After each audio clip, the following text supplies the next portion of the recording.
student. Good morning all of you. કેમ છો? I hope you are safe and stay home.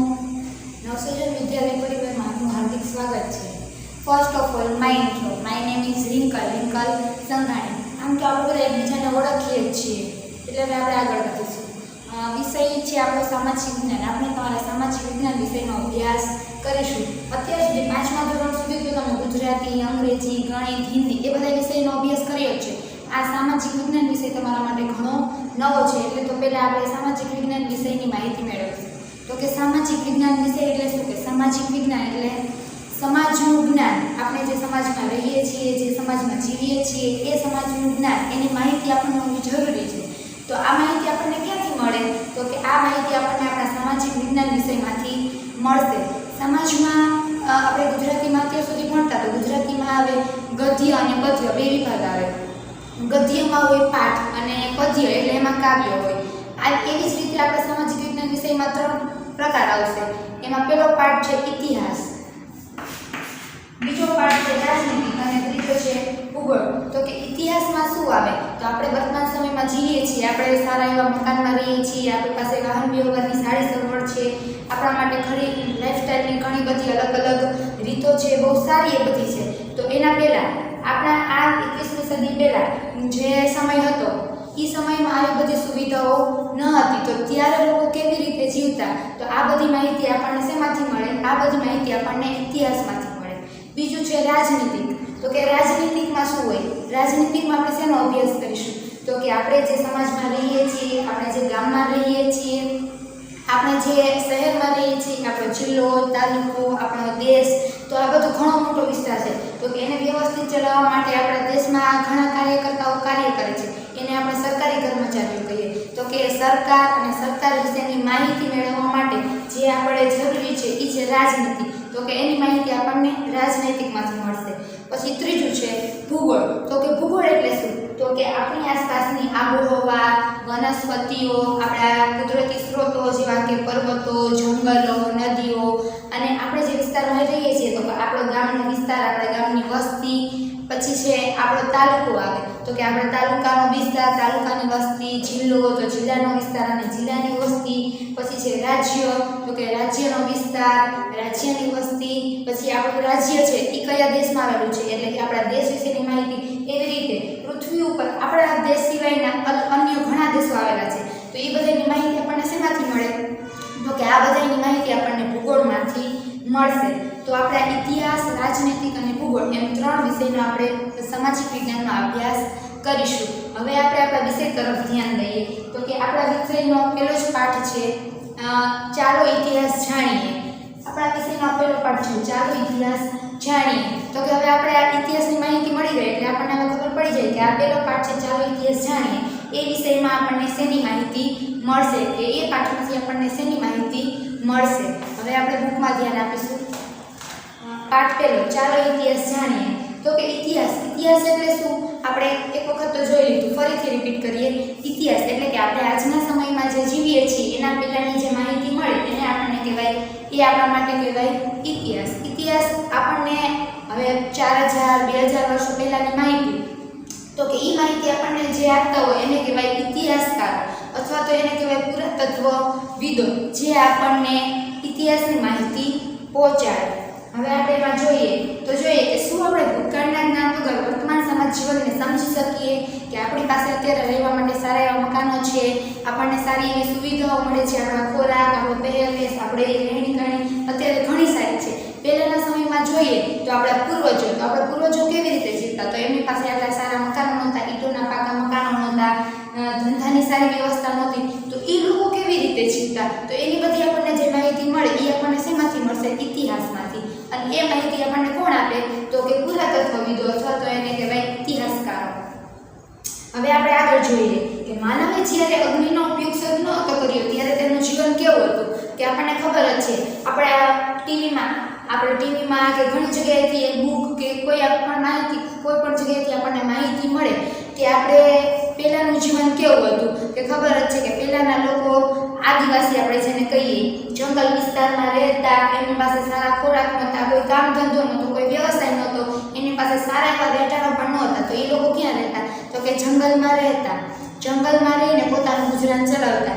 સારા પહેરવા માટે કપડાં નહોતા તો શું કરતા? તો ઝાડ અને પાન એનાથી પોતાનું શરીર ઢાંકતા, એના જ કપડાં તરીકે ઉપયોગ કરતા. સારું કંઈ ખાવાનું નહોતું એમની પાસે, ન કોઈ ધંધો હતો તો અનાજ પણ ન મળે તો કંઈ ખાવાનું પણ ન હતું, તો એ લોકો શું કરતા કે પ્રાણીઓનું કાચું માંસ, ફળ, ફૂલ, જંગલમાંથી મળતી પ્રાપ્ત થતી બધી વસ્તુઓથી પોતાનું ગુજરાન ચલાવતા.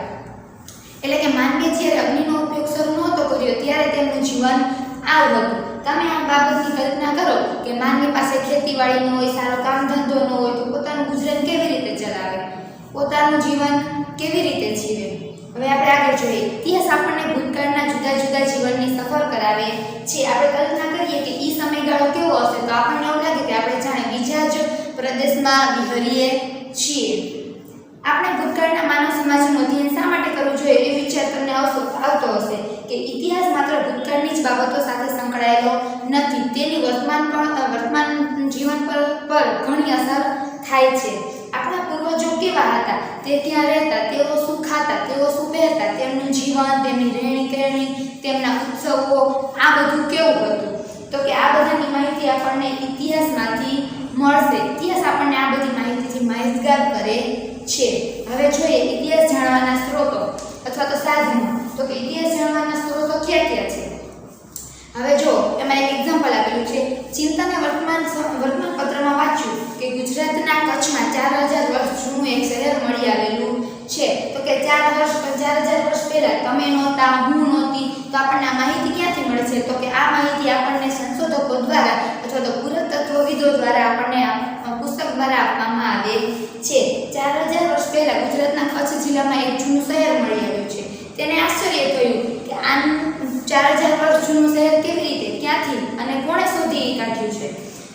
તો આ શહેર 4000 વર્ષ જેટલું જૂનું છે, તે કોણે અને કેવી રીતે બાંધ્યું હશે? ત્યાંના લોકો શું ખાતા હશે, શું પહેરતા હશે, કેવું જીવન જીવતા હશે, શું વ્યવસાય કરતા હશે, એ બધાની માહિતી આપણને આમાંથી મળે.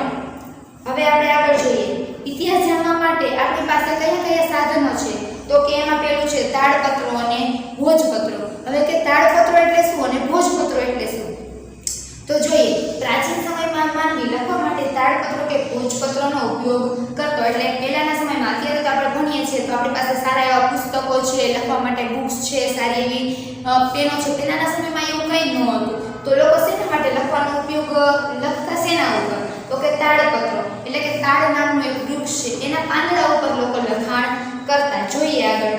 તાડપત્રો એટલે તાડ વૃક્ષના પાના પર લખાયેલી હસ્તપ્રતો અને ભોજપત્રો એટલે હિમાલયમાં થતા ભુજ નામના વૃક્ષોની પાતળી આંતરછાલ, જેને કહેવાય હસ્તપ્રતો. એટલે કે આ હિમાલય પર્વત ઉપર એક ભુજ નામનું વૃક્ષ છે, એની આંતરછાલ એટલે કે એ ઝાડની અંદરની છાલ ઉપર જે લખાણ લખવામાં આવ્યું હતું એને કહેવાય આંતરછાલ. એના ઉપર લખાણ લખવામાં આવતું. લોકો પાંદડા ઉપર લખાણ કરતા, પથ્થરો ઉપર લખાણ કરતા, આવી રીતે આપણને એના વિશેની માહિતી આપતા. આગળ જોઈએ. તાડના પાના પર અને ભુજ જેવા વૃક્ષોની છાલ પર તેઓ હસ્તપ્રત લખતા. તેમાંથી આપણને તેમની ભાષા અને જીવન જીવવાની પદ્ધતિની જાણકારી મળે છે. તો એ લોકો પહેલા કેવું જીવન જીવતા એ બધી માહિતી આપણને ક્યાંથી મળે? 4000 વર્ષ પહેલા. તો તમે પણ ન હતા અને હું પણ નથી, તો આ બધી માહિતી આપણને પુરાતત્વવિદો પોતાના સંશોધનો દ્વારા આપે છે. આવી અનેક હસ્તપ્રતો મળી છે. તાડપત્ર અને ભોજપત્ર પર લખેલી હસ્તપ્રતોમાંથી ભારતના પ્રાચીન યુગમાં માનવી વિશેની આપણને માહિતી મળે છે. તાડપત્રો અને ભોજપત્રો ઉપર એ લોકો લખાણ કરતા, આપણા પૂર્વજો. તો એ લખાણ કરતા કે પોતાનું જીવન કેવું છે, પોતે કઈ રીતે જીવે છે, પોતાના રહેણી કહેણી, ખોરાક, પહેરવાશ, પોતાના રીત રિવાજો બધું કેવું છે, તો એની માહિતી આપણને એમાંથી મળે છે. જો હવે તમારી બુક્સમાં ભોજપત્રો અને તાડપત્રોના અમુક ફોટાઓ પણ આપેલા છે, તે જોઈ શકો છો. આવી હસ્તપ્રતો મંદિરો અને મઠોમાં સચવાયેલી છે. તો આ બધું આપણી ઇતિહાસની જે સામગ્રી છે એ બધી આપણે ક્યાં સચવાયેલી છે? તો કે મંદિરો અને મઠ આ બધામાં સચવાયેલી છે. તેમાં સંસ્કૃત, પ્રાકૃત અને તમિલ ભાષાઓમાં લખાણો પણ જોવા મળે છે. હવે આપણે રેગ્યુલર રોજ બોલીએ છીએ ગુજરાતી ભાષા, આપણને એના વિશેની માહિતી છે. આપણી બીજી ભાષા છે હિન્દી, અંગ્રેજી, આપણી બધી ભાષાઓ વિશે જાણીએ છીએ. આ ઉપરાંત ઘણી બધી ભાષાઓ છે કે જેનો ઉપયોગ આપણે બધા કરીએ છીએ. તો એમાંથી એક સંસ્કૃત, પ્રાકૃત અને તમિલ ભાષાઓમાં આ બધા લખાણો લખાયેલા છે.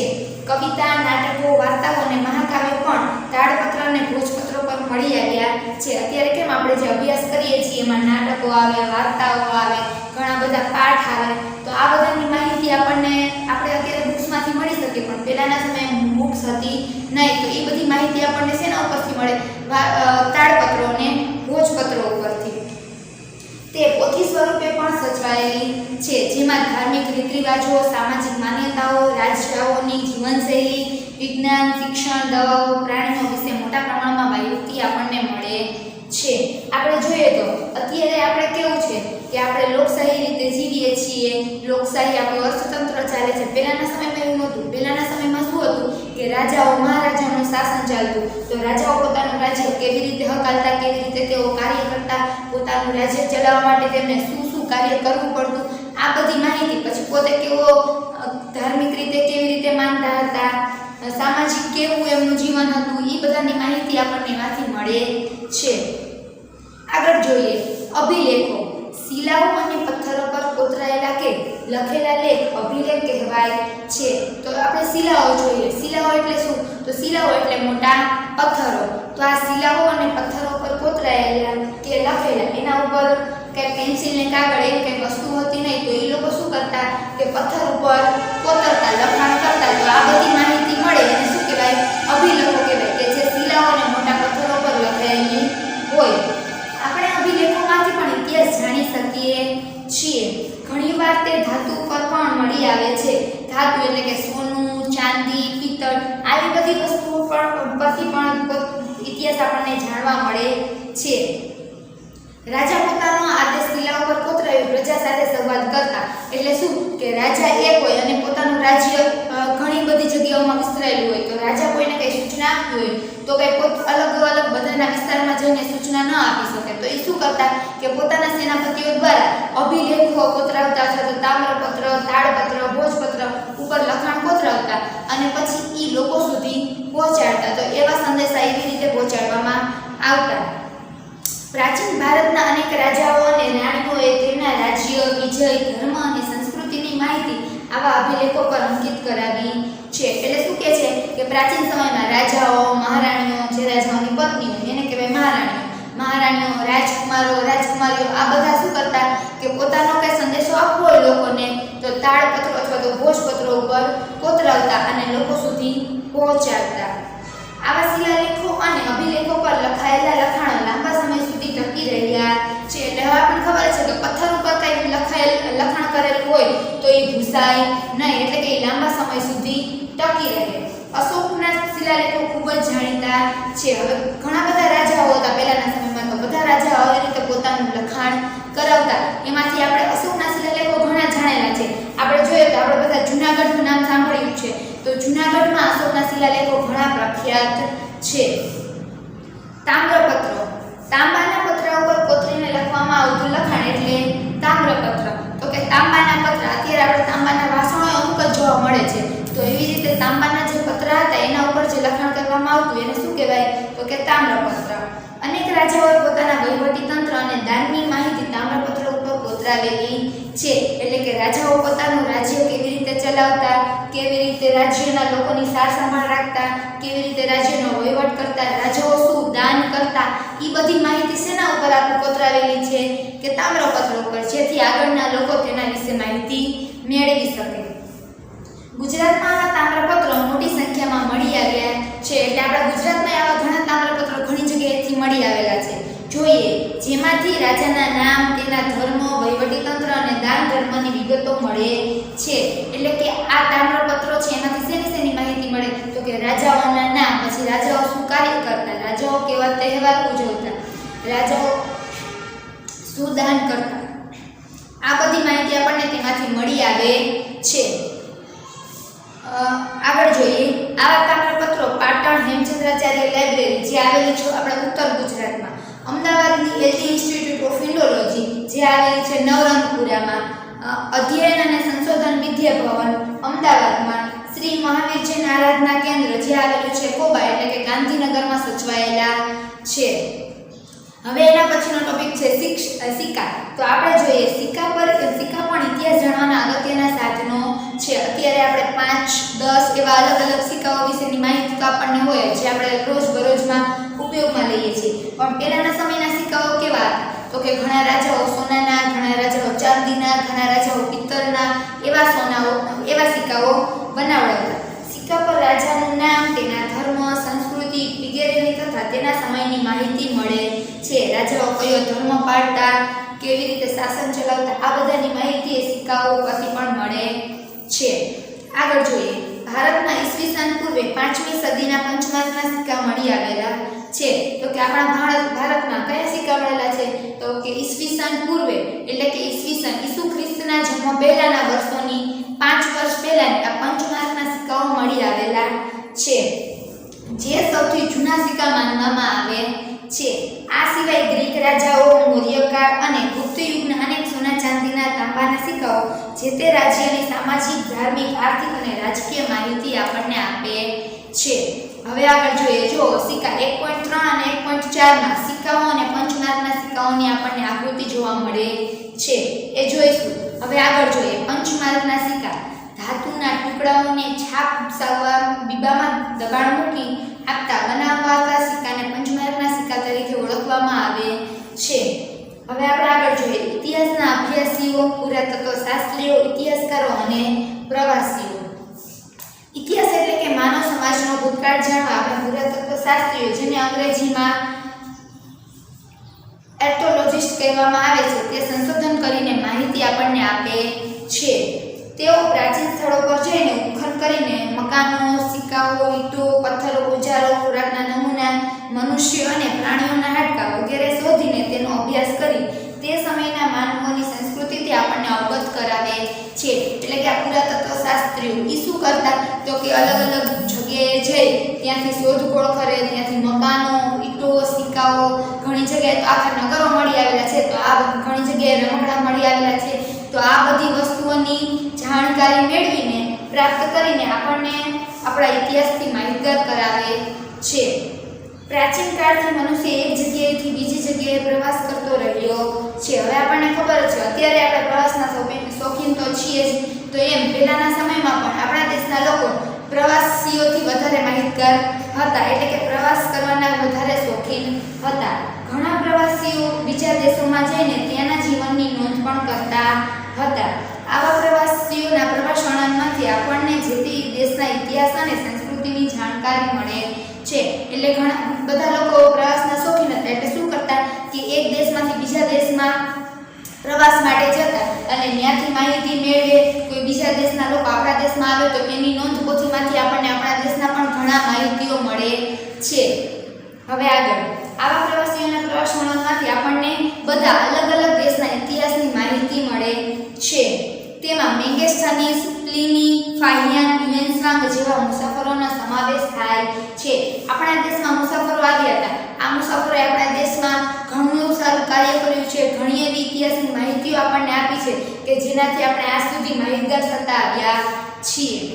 પુરાતત્વ શાસ્ત્રીઓ અને ઇતિહાસકારોના સંશોધનથી આપણને ઉત્તર પશ્ચિમ ભારતમાં સિંધુ નદીના કિનારે પાંગરેલી મહાન સભ્યતાના દર્શન થાય છે. હવે આપણને ખબર છે, આપણે જાણીએ છીએ કે આપણો દેશ કેવો છે તો કે સંસ્કૃતિથી ભરપૂર. હવે સિંધુ નદીના કિનારે ઘણી મોટી સંસ્કૃતિ છે આપણી. આ સિંધુ નદી એક અલગ જ છે. એની પાંગરેલી મહાન સભ્યતાના આપણને દર્શન થાય છે. ભારતમાં આજથી 4500 વર્ષ પહેલા એટલે કે 4500 વર્ષ પહેલા અનેક શહેરો અસ્તિત્વમાં આવ્યા હતા. એ જ રીતે ગંગા નદીની આસપાસના ક્ષેત્રોમાં આજથી 2500 વર્ષ પહેલા ઘણા બધા શહેરોનો વિકાસ થયો હતો, તે પણ જાણી શકાય છે. આ બધા સાધનોથી તે સમયના માનવ સમાજના રીત રિવાજો, ખોરાક, પોશાક, ત્યારે કેવી ટેકનોલોજી હતી, ત્યારે લોકો પોતાનું ગુજરાન કેવી રીતે ચલાવતા, કયા તહેવારો હતા, પોતાનું રીત રિવાજ, ખોરાક વગેરે કેવું હતું અને તે બધા સાધનો કયા સાધનોનો ઉપયોગ કરતા તેનું આપણને વર્ગીકરણ આપેલું છે. હસ્તપ્રતો, દસ્તાવેજો, અભિલેખોમાંથી આ માહિતી એકત્રિત કરી શકાય છે અને પછી યોગ્ય રીતે તેનું આલેખન કરે છે. આ બધું કાર્ય કોણ કરે તો કે ઇતિહાસવિદો. ઇતિહાસવિદો અલગ અલગ જગ્યાએ જઈને પોતે માહિતી એકત્રિત કરે અને પછી આપણને એનાથી માહિતગાર કરે છે. પુરાતત્વ શાસ્ત્રીઓ અને ઇતિહાસકારો ભૂતકાળને આપણી સમક્ષ જીવંત રાખે છે. એટલે કે આપણો ભૂતકાળ કેવો હતો, આપણા પૂર્વજો, આપણા દાદાઓ, એમના દાદાઓ, એ બધા આપણા પૂર્વજો છે. તો એ બધા કેવું જીવન જીવતા, કેવો ખોરાક લેતા, કેવો પહેરવેશ હતો, કેવા રીત રિવાજો હતા, કેવી સંસ્કૃતિ હતી, આ બધી માહિતીથી આપણને માહિતગાર કરાવે છે. હવે આગળ જોઈએ તો કે ભૂમિનું નામ. આપણે આપણા દેશને બે નામથી ઓળખીએ છીએ. પહેલું તો છે ઇન્ડિયા અને બીજું ભારત. ઇન્ડિયા શબ્દ ઇન્ડિઝ પરથી ઉતરી આવેલો છે. તો કે આપણા દેશનું નામ ઇન્ડિયા શેના ઉપરથી પડ્યું, તો કે ઇન્ડીઝ વર્ડ ઉપરથી પડેલું છે, જેને સંસ્કૃત ભાષામાં સિંધુ કહેવાય છે. મેં આપણે હમણાં વાત થઈ ને કે સિંધુ નદીની ઘણી મોટી સંસ્કૃતિ હતી, તો એના ઉપરથી સિંધુ નદીનું ઇંગ્લિશ ટ્રાન્સલેશન છે, જેને આપણે કહીએ ઇન્ડીઝ, અને ઈ ઇન્ડીઝ પરથી આપણા દેશનું નામ ઇન્ડિયા પાડવામાં આવેલું છે. પ્રાચીન ઈરાન અને ગ્રીસના લોકો સિંધુ નદીથી પરિચિત હતા. તેઓ આજથી 2500 વર્ષ પહેલા તે પ્રદેશના સંપર્કમાં આવ્યા હતા. ઈરાનીઓ સિંધુ નદીને હિન્દોસ અને ગ્રીસના લોકોને ઇન્ડીઝ પણ કહેતા. તેઓ આ નદીના પૂર્વ કિનારાને ઇન્ડિયા નામથી ઓળખતા. તેઓ આ કિનારાની સભ્યતાથી ઘણા સમયથી પરિચિત છે, તો તેઓએ આપણા દેશને ઇન્ડિયા નામ આપેલું છે. હવે આગળ જોઈએ. ભારતના ઋગ્વેદમાંથી આપણને જાણવા મળે છે. હવે આપણે જોયું કે આપણા દેશનું નામ ઇન્ડિયા અને ભારત એવી રીતે બે નામ છે. તો કે ભારત નામ શેમાંથી મળેલું, તો કે એ આપણા ઋગ્વેદમાંથી. ભરત નામનો માનવ સમૂહ ઉત્તર પશ્ચિમ ભારતમાં આવીને વસેલો હતો. આપણને ખબર છે, આપણે જાણીએ છીએ, આપણે વાર્તાઓમાં એવી રીતે સાંભળી હોય કોઈ પાસેથી કે ભરત નામના એક રાજા હતા. તો આ ભરત નામના રાજા એ ભરત નામનો માનવ સમૂહ એટલે કે ભરત નામનું રાજ્ય એવું ચલાવતા. તો એના ઉપરથી આપણા દેશનું નામ પાડવામાં આવેલું છે. આ ભરત નામનો માનવ સમૂહ ક્યાં હતો, તો કે ઉત્તર પશ્ચિમ વિસ્તારમાં. તેમના નામ પરથી આપણો દેશ ભારત તરીકે ઓળખાય છે. માનવ સમૂહનો ઉલ્લેખ સંસ્કૃતની આરંભિક કૃતિ ઋગ્વેદમાં પણ જોવા મળે છે. તો કે આની માહિતી આપણને શેમાંથી મળશે, ઋગ્વેદમાંથી. હવે આપણે આગળ જોઈએ તો કે સાલવારી. ઇતિહાસમાં સમયનું ખૂબ જ મહત્વ છે. હવે ખબર જ છે કે સમયનું કેટલું મહત્વ છે. આપણે અત્યારે સમય વિશે જાણીએ છીએ કે કહેવામાં આવે છે કે ટાઈમ ઇઝ મની, સમય જ પૈસા છે. તો એવી જ રીતે સમયનું ઘણું મહત્વ છે. ઘટનાઓ સમય અને સ્થાનની સાથે જ લખી શકાય છે. તો કે કોઈ પણ ઘટના આપણે કેવી રીતે લખી શકાય, આપણે આજની બનેલી કોઈ ઘટના લખવી હોય અને જે લાંબા સમય સુધી યાદ રાખવી હોય તો એને કેવી રીતે દર્શાવી શકાય, તો કે આજની તારીખ અને આજના સમય પ્રમાણે દર્શાવી શકાય. આગળ આપણે સમયની તારીખ, માસ અને વર્ષ સાથે સાંકળીને સમજીએ છીએ. એટલે આપણને ખબર જ છે કે આપણે કોઈ પણ ઘટના યાદ રાખવી હોય, ફોર એક્ઝામ્પલ આપણો બર્થડે છે, તો આપણે એ કેવી રીતે યાદ રાખીએ કે તારીખ, માસ એટલે કે મહિનો અને વર્ષ એટલે કે આપણું જે વર્ષ હોય એ. એવી રીતે એટલે કે તારીખ, માસ અને વર્ષમાં આપણે કોઈ પણ ઘટના યાદ રાખી શકીએ છીએ. જેમ કે 20 જુલાઈ 2018 અને શુક્રવાર એટલે કે તારીખ, વાર અને વર્ષ. આ પ્રમાણે સમયની ગોઠવણી ઈસુ ખ્રિસ્તના જન્મ સાથે સંકળાયેલી છે. તો હવે આપણે બુકમાં જોતા હોઈએ તો બુકમાં ઈસવીસન પૂર્વે અને ઈસવીસન પછી એવી રીતે ઈપુ લખેલું હોય, તો ઈ આપણને શું દર્શાવે છે કે ઈસવીસન પૂર્વે અને ઈસવીસન પછી. તો કે ઈસવીસન એટલે શું, તો કે ઈસુ ખ્રિસ્ત ભગવાન છે એમના જન્મ પહેલાના વર્ષો. ખ્રિસ્તી ધર્મના સ્થાપક જે છે ઈસુ ખ્રિસ્ત, એમના જન્મને દુનિયાના કાળગણના સાથે જોડવામાં આવ્યો છે. આપણે ઈસવીસન એમ કહીને અંગ્રેજીમાં એનો ડોમિની એટલે કે ઈસુ ખ્રિસ્તના જન્મ પછીના વર્ષો એમ કહેવાય છે. દાખલા તરીકે ઈસવીસન 2000 એટલે કે ઈસુ ખ્રિસ્તના જન્મ પછીના 2000 વર્ષ. ઈસુ ખ્રિસ્તનો જન્મ એના પછીના વર્ષ એટલે કે 2000 વર્ષ ગણવામાં આવે છે. એ જ રીતે ઈસવીસન પૂર્વે એટલે કે એને કહેવાય બિફોર એટલે પૂર્વે એટલે કે ઈસુ ખ્રિસ્તના જન્મ પહેલાના. ઉદાહરણ તરીકે ઈસવીસન પૂર્વે 2000 એટલે કે ઈસુ ખ્રિસ્તના જન્મ પહેલાના 2000 વર્ષ, એને ઈસવીસન પૂર્વે તરીકે ઓળખવામાં આવે છે. હવે જો નીચે ઈસવીસન પૂર્વે એટલે કે બીસી અને ઈસવીસન એટલે કે એડી એવી રીતે બે વિભાગ આપેલા છે. ઈસુ ખ્રિસ્તનો જન્મ એટલે કે ઈસુ ખ્રિસ્તના જન્મ પહેલાની પહેલી સદી, બીજી સદી, ત્રીજી સદી, ચોથી સદી એવી રીતે આ બધા વર્ષને શું કહેવામાં આવે છે, તો કે આ બધા વર્ષને ઈસવીસન પૂર્વે માનવામાં આવે છે. અને પછી 0 થી આ સાઈડની લાઈન એટલે કે ઈસુ ખ્રિસ્તનો જન્મ જેને એડી તરીકે દર્શાવવામાં આવેલો છે એટલે કે ઈસુ ખ્રિસ્તના જન્મ પછીનો વર્ષ એને એડી તરીકે એટલે કે ઈસવીસન તરીકે ઓળખવામાં આવે છે.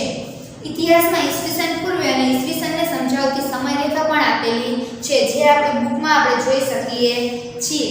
ઘણીવાર સાલવારીને એડીને બદલે સીઈ અને બીસીને બદલે બીસીઈ તરીકે પણ લખવામાં આવે છે. સીવી એટલે કોમન ઇરા એટલે કે સામાન્ય કે સુધારણા યુગ. બીજું છે બીસી એટલે કે બિફોર કોમન ઇરા એટલે કે સામાન્ય કે સાધારણ યુગ પૂર્વે, જેને ઓળખવામાં આવે છે બીસીઈ. ખ્રિસ્તી ધર્મ વિશ્વના મોટા ભાગના રાષ્ટ્રો સાથે સંકળાયેલો હોવાથી અનેક રાષ્ટ્રોની જેમ આપણે ભારતમાં પણ આ જ સાલવારીનો પ્રયોગ કરીએ છીએ. ફરીથી જોઈએ, ખ્રિસ્તી ધર્મ વિશ્વના મોટા ભાગના રાષ્ટ્રો સાથે સંકળાયેલો છે. એટલે કેમ આપણો હિન્દુ ધર્મ છે, આપણે ઘણા બધા બીજા ધર્મથી માહિતગાર હોઈએ, જેમ કે હિન્દુ, મુસ્લિમ, શીખ, ઈસાઈ, પારસી, આ બધા ધર્મ છે. એવી રીતે આ એક ખ્રિસ્તી એક ધર્મ છે અને દેશના ઘણા વિસ્તારોમાં એટલે કે મોટા ભાગના લગભગ વિસ્તારોમાં આ ધર્મ સંકળાયેલો છે. એટલે કે આપણે એ ધર્મ એ રાષ્ટ્ર મોટું હોવાથી તેની આપણે સાલવારીનો ઉપયોગ કરીએ છીએ. ઘણીવાર બીપી એટલે કે બિફોર પ્રેઝન્ટ શબ્દનો પણ ઉપયોગ કરી શકાય છે. હવે આપણે આગળ જોઈએ ઇતિહાસ જાણવાના અન્ય સ્ત્રોતો, જેમ કે અભિલેખો, ઇતિહાસકારો, પ્રવાસીઓ વિશેની અને તે તમારી માહિતી તમને મળી શકે છે.